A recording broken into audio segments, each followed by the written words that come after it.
अस्सलाम वालेकुम बच्चे, कैसे हैं सब लोग? अफसर सब ठीक होंगे। आज हम हिस्ट्री की physics according to new syllabus बच्चे चैप्टर 10 की एक्सरसाइज के देखेंगे constructed response question. So let's just see the first short question.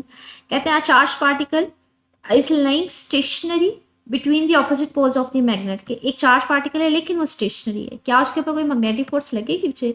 तो इसके लिए ना हम लोगों ने एक टॉपिक पढ़ा था, force on as moving charge particle. ठीक है, तो इसके लिए ना हमने ये फोर्स का फार्मूला निकाला था, F is equal to Q V cross V. Cross की जगह पीछे साइन थीटा आ जाता है तो F is equal to Q V B है। अब वो कहते हैं हमारे पास जो चार्ज पार्टिकल है ना वो रेस्ट पे है, ठीक है, स्टेशनरी है। स्टेशनरी है तो वी की जगह जीरो आ जाएगा। अगर वी जीरो है तो सारी की सारी फोर्स जीरो नहीं आ जाएगी, तो वो हमारे पास किसी किस्म की मैग्नेटिक फोर्स एग्जर्ट नहीं करेगी चार्ज पार्टिकल के ऊपर। चार्ज पार्टिकल के लिए अगर वी ही जीरो कर देंगे, वेलोसिटी उसकी जीरो कर देंगे, मूव ही नहीं करेगा, तो मैग्नेटिक फोर्स भी क्या हो जाएगी? जीरो हो जाएगी। तो मैग्नेटिक फोर्स सिर्फ और सिर्फ मूविंग चार्ज पार्टिकल के लिए होती है। जो रिड्यूस सिलेबस में हमारे पास 10.2 है, ये क्रॉस हुआ है, 10.3 भी क्रॉस हुआ है, 10.4 पे आ जाए हमारे पास। कहते हैं is it possible to change both the area of the loop and the magnetic field passing through the loop and still not have an induced EMF. कहते हैं ऐसा पॉसिबल है कि आप एरिया भी चेंज कर दो, चेंज वर्ड है, ठीक है, और मैग्नेटिक फील्ड भी चेंज कर दो लेकिन स्टिल ईएमएफ प्रोड्यूस ना हो। मुझे ऐसा पॉसिबल है? अच्छा, कहते हैं यहाँ पे हमारे पास ऐसा पॉसिबल है। इंड्यूस्ड ईएमएफ का हम फार्मूला ना हमने पढ़ा हुआ है, EMF is equal to Faraday's law के accordingly minus N delta phi by delta T. मतलब जो फाई है वो डिपेंड करेगा, सॉरी इंड्यूस्ड ईएमएफ डिपेंड करेगा फाई में चेंज आना चाहिए, फ्लक्स में चेंज आना चाहिए। अब फ्लक्स का फार्मूला क्या होता है? B dot A. कहते हैं आप ऐसा पॉसिबल है मैग्नेटिक फील्ड भी चेंज कर दो, एरिया भी चेंज कर दो, लेकिन फाई चेंज ना हो, फ्लक्स चेंज ना हो, मतलब दोनों का प्रोडक्ट सेम रहे। मुझे ऐसा पॉसिबल है। फॉर एग्जाम्पल ये मेरे पास मैग्नेटिक फील्ड लाइंस है, मेरे पास स्टार्टिंग में मैग्नेटिक फील्ड लाइंस कम है, ठीक है, और मैं कहती हूँ स्टार्टिंग में सिचुएशन ये है, और मैंने यहाँ पे एक एरिया प्लेस किया हुआ है जिसकी एरिया की कह लें वैल्यू या एरिया उसका ज़्यादा है। अब इसमें से कुछ फ्लक्स पास ऑन कर रहा है, एरिया है उसको मैंने मैग्नेटिक फील्ड के साथ मल्टीप्लाई कर दिया हुआ है, तो हमारे पास कुछ ना कुछ फ्लक्स आएगा। फ्लक्स बेसिकली कहते क्या है? किसी एरिया में से जो मैग्नेटिक फील्ड लाइंस गुजर रही होती है। अब आप क्या करें मुझे? आप मैग्नेटिक फील्ड को बढ़ा दें लेकिन एरिया कम कर दें। मतलब मैंने मैग्नेटिक फील्ड इंटेंसिटी बढ़ा दी है, मैग्नेटिक फील्ड इंटेंसिटी मैंने बढ़ा दूंगी तो मैं एरिया कम कर दूँ। मैग्नेटिक फील्ड इंटेंसिटी मैंने बढ़ा दिया है, एरिया मैंने कम कर दिया, लेकिन एरिया में से स्टिल फ्लक्स उतना ही है। मैग्नेटिक फील्ड लाइन सी नहीं गुजरी है, चेंज मैंने दोनों कर दिए। मैंने मैग्नेटिक फील्ड इंटेंसिटी बढ़ा दी है, एरिया मैंने कम कर दिया, लेकिन फ्लक्स ओवरऑल चेंज नहीं हो रहा। फ्लक्स पहले भी वही था, फ्लक्स बोलते हैं मैग्नेटिक फील्ड किसी एरिया में से जितनी फील्ड लाइन्स गुजरी होती हैं, लेकिन मैंने यहाँ पे एरिया कम कर दिया, फील्ड लाइन्स मेरे पास ज़्यादा बढ़ा दी हैं, लेकिन स्टिल एरिया में से फ्लक्स उतना ही है। तो कहते हैं आप इस तरह से चेंज करें कि प्रोडक्ट सेम ही रहे। पहले जितना फ्लक्स था फ्लक्स उतना ही रहे, मतलब एरिया में से जितनी फ्लक्स पहले फील्ड लाइन्स गुजरी थी बाद में भी उतनी गुजरे, लेकिन मैंने चेंज कर दिया, एरिया कम कर दिया, फील्ड लाइन ज़्यादा बढ़ा दी है। तो अगर चेंज ही नहीं हो रहा, प्रोडक्ट वही है, कांस्टेंट है, तो डेल्टा फाई क्या हो जाएगा? वो जीरो हो जाएगा। जी, अगर डेल्टा फाई जीरो है तो ये सारी की सारी टर्म जीरो नहीं आ जाएगी, तो इंड्यूस्ड ईएमएफ किसके इक्वल आ जाएगा? जीरो के इक्वल आ जाएगा। अच्छा, अगला हमारे पास शॉर्ट क्वेश्चन है। कहते हैं does the application of uniform magnetic field to a moving charge particle result in a change of kinetic energy. कि जो मैग्नेटिक फील्ड होती है जो हमारे पास मूविंग चार्ज पार्टिकल के ऊपर लग रही होती है, क्या उसकी वजह से पार्टिकल की काइनेटिक एनर्जी भी चेंज हो जाती है? अगर हो जाती है तो उसकी एक्सप्लेन करें। मुझे इस चीज़ को हम एक्सप्लेन करेंगे कि हमारे पास चेंज नहीं होती, वो कैसे, वो देखते हैं। हमने ना एक बात पढ़ी थी कि मैग्नेटिक फील्ड का काम क्या होता है? सिर्फ और सिर्फ चार्ज पार्टिकल्स को सर्कल में मूव करवाना।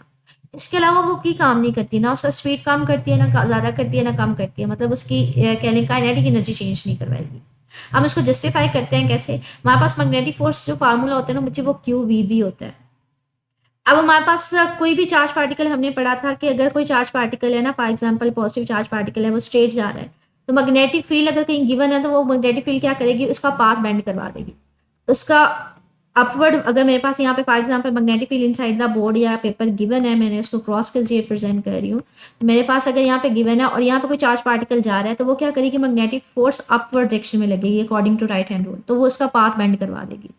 फिर अगर वो यहाँ से स्ट्रेट जाना चाहेगा लेकिन वो उसको बेंड करवा देगी, फिर स्ट्रेट जाना चाहेगा तो वो उसको सर्कल में मूव करवाती है। हमेशा मैग्नेटिक फील्ड का काम क्या होता है? चार्ज पार्टिकल को सर्कल में मूव करवाना। अब ये देखिए किसी भी पॉइंट पे पार्टिकल जो है वो स्ट्रेट जाना चाह रहा है, उसकी वेलोसिटी क्या है? अलोंग द टेंजेंट है, लेकिन फोर्स हर पॉइंट पे किस तरफ लग रही होती है? टुवर्ड्स द सेंटर लग रही होती है। तो हमारे पास यहाँ पे अगर देखें जिस डायरेक्शन में वेलोसिटी है उसी डायरेक्शन में उसकी डिस्प्लेसमेंट होगा ना। तो हमारे पास अगर इस डायरेक्शन में अलोंग द टेंजेंट मेरे पास पार्टिकल जाना चाह रहा है, उसकी वेलोसिटी अलोंग द टेंजेंट है, तो डिस्प्लेसमेंट भी इसी डायरेक्शन में है, फोर्स मेरे पास अंदर की तरफ है। हम लोगों ने वर्क डन का फॉर्मूला पढ़ते हैं एफ डॉट डी, बच्चे डॉट की जगह कॉस थीटा आ जाएगा। अब फोर्स और डिस्प्लेसमेंट के दरमियान एंगल कितना 90 डिग्री। अब कॉस 90 क्या होता है 0, तो वर्क डन किसके इक्वल आ जाएगा 0 के इक्वल आ जाएगा। अब कोई वर्क ही नहीं करवा रही मैग्नेटिक फोर्स, कोई काम ही नहीं कर रही, तो बच्चे उसकी किसी किस्म की काइनेटिक एनर्जी में चेंज नहीं आएगा। ठीक है, उसका काम सिर्फ और सिर्फ ये होता है कि चार्ज पार्टिकल अगर स्ट्रेट जाना चाह रहा है, फोर्स अपवर्ड डायरेक्शन में लगेगी तो उसको पाथ को बेंड करवा देगी। अगर स्ट्रेट जाना चाह रहा है वो उसको अंदर की तरफ लगेगी, उसका पाथ बेंड करवा देगी। अगर यहाँ पे स्ट्रेट जाना चाह रहा है तो फिर वो फोर्स टुवर्ड्स द सेंटर लगेगी, फिर उसका पाथ बेंड करवा देगी। वो जैसे हम लोग कहते हैं ना सेंट्रीपिटल फोर्स होता है कि हर जगह पे अगर जो है धागा के साथ अगर स्टोन बांधा हुआ स्ट्रेट जाना चाह रहा होता है, लेकिन आपकी सेंट्रीपिटल फोर्स उसको बेंड करवाती जाती है हर पॉइंट पे। तो हर पॉइंट पे magnetic force towards the centre होगी, और हमारे पास मैग्नेटिक फोर्स के दरमियान और डिस्प्लेसमेंट के दरमियान एंगल 90 डिग्री होता है, तो हमारे पास वर्क डन 0 आ जाता है। तो किसी किस्म का वर्क ही नहीं होता, तो काइनेटिक एनर्जी में चेंज भी क्या आता है 0 आता है। ठीक है, ये हमने ना जब पढ़ा था ना topic force on a moving charge particle, तो हमने कहा था चार्ज पार्टिकल का magnetic field inside the paper into the paper दी हुई है, जिसको हम क्रॉस रिप्रेजेंट कर रहे हैं। अगर चार्ज पार्टिकल स्ट्रेट जाना चाह रहा है तो मैग्नेटिक फोर्स ऊपर की तरफ होती है, जिसकी वजह से उसका पाथ थोड़ा सा बेंड हो जाएगा।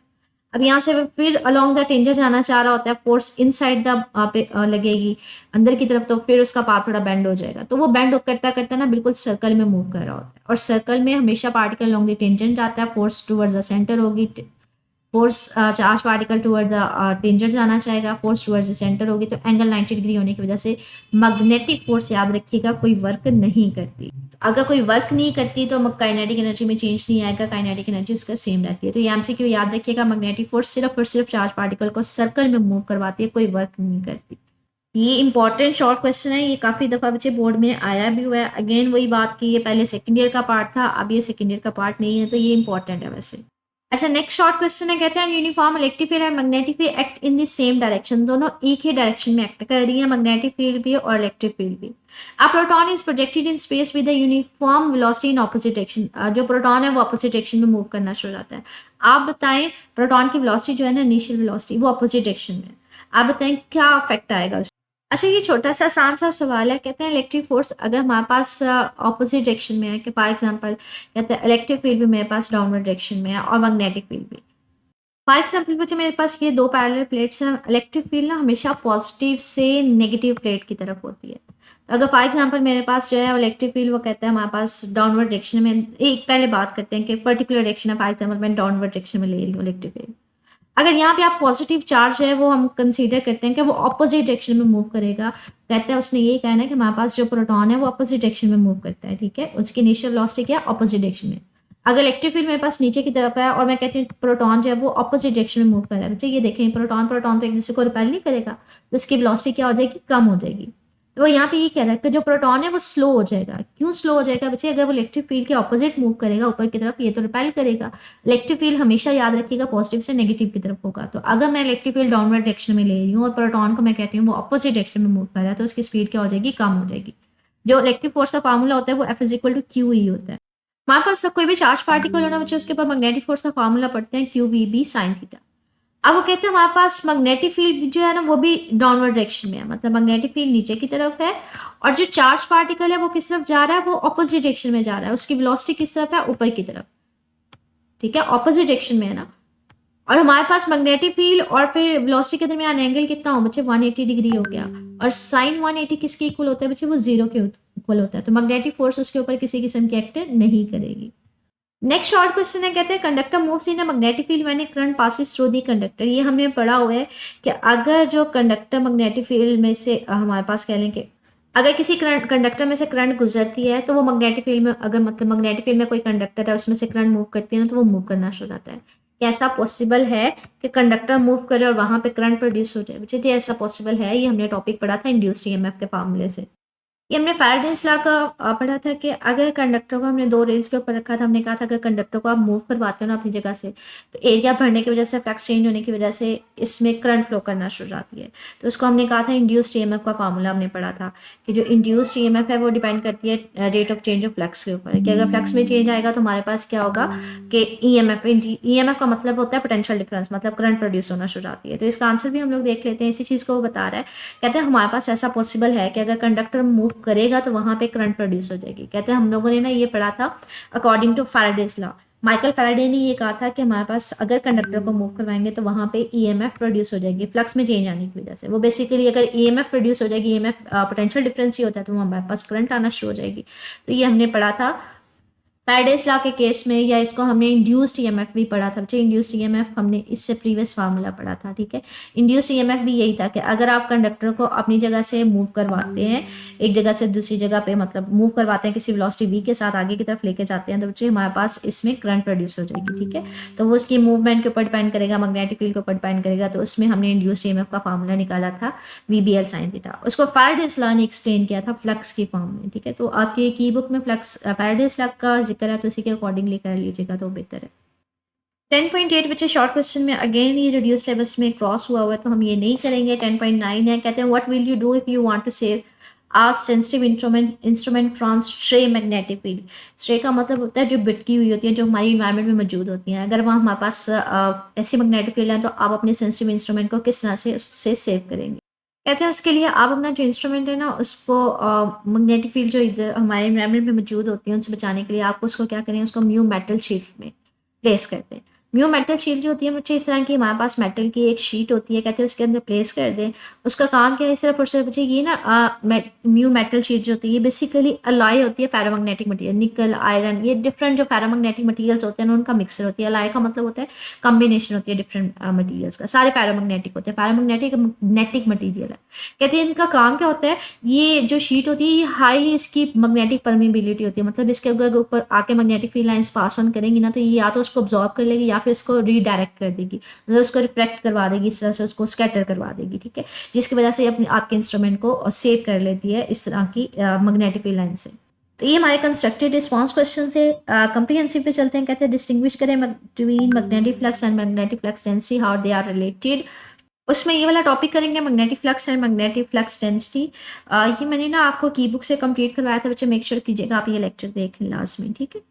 नेक्स्ट लॉन्ग क्वेश्चन है, find an expression of a force exerted on A current carrying conductor. ये बच्चे वही हमारे पास करंट कैरिंग कंडक्टर वाला टॉपिक है। दिस वन, ये टॉपिक है force on A current carrying conductor, ठीक है। ये वाला इसको आप कंसीडर करेंगे। ये भी मेक श्योर कीजिएगा बच्चे इसको लेक्चर देख लें, इसको मैंने कंप्लीटली एक्सप्लेन किया था, ठीक है। नेक्स्ट लॉन्ग क्वेश्चन है, state and explain the Faraday's law. जी लेंसेज वाला इसमें टॉपिक नहीं आएगा, सिर्फ फैराडेस लॉ तक आएगा, ठीक है। और factors affecting the induced EMF, ये इसमें टॉपिक आ जाएगा फैराडेस लॉ। ये फैराडेस लॉ से स्टार्ट होगा इसका आंसर, ठीक है। तो ये यहाँ तक जहाँ तक उसको प्रूव कर रहा है लास्ट तक, यहाँ तक ही आ जाएगा चेंज इन फ्लक्स तक, ठीक है।